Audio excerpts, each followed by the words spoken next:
प्रचंड गर्दी चोरीच्या घटनांमुळे जयसिंगपूर बसस्थानक चर्चेत। बसस्थानकाला सुरक्षा रक्षकांची गरज। सांगली कोल्हापूर महामार्गावर असलेले जयसिंगपूर बसस्थानक हे महत्त्वाचे आहे। या बसस्थानकातून दिवसभरात 1100 एसटी बसेसची ये-जा होत असते।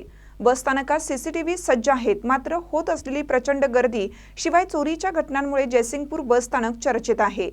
तर पुण्याच्या घटनेच्या पार्श्वभूमीवर जयसिंगपूर बसस्थानकाचा विचार केला असता या ठिकाणी एकही एसटी बसेस मुक्कामी नसते, त्यामुळे बसस्थानकाला सुरक्षा रक्षकांची गरज आहे। शिरोळ तालुक्यात कुरुंदवाड येथे एसटी आगार आहे। तालुक्यात कुरुंदवाड, नरसिंहवाडी, शिरोळ, जयसिंगपूर अशी 4 बसस्थानके असून जयसिंगपूर बसस्थानकातून तालुक्यातून सर्व गावात एसटी बसेस सुटत असतात। शिवाय जयसिंगपूर बसस्थानकातून महामंडळाला लाखो रुपयांचं उत्पन्न मिळतं। दिवसभरात या बसस्थानकात 1100हून अधिक एसटी बसेसची ये-जा होत असते। सकाळी 9 ते 11 व सायंकाळी 4 ते 7 या वेळेत जयसिंगपूर बसस्थानक भरगच्च प्रवाशांनी भरलेलं असतं। बसस्थानक आवारात हाय पॉवरचे 4 ठिकाणी सीसीटीव्ही कॅमेरे आहेत व पूर्ण बसस्थानक आवाराचे कंट्रोल करणारा ड्रोन रूपी एक कॅमेरा आहे।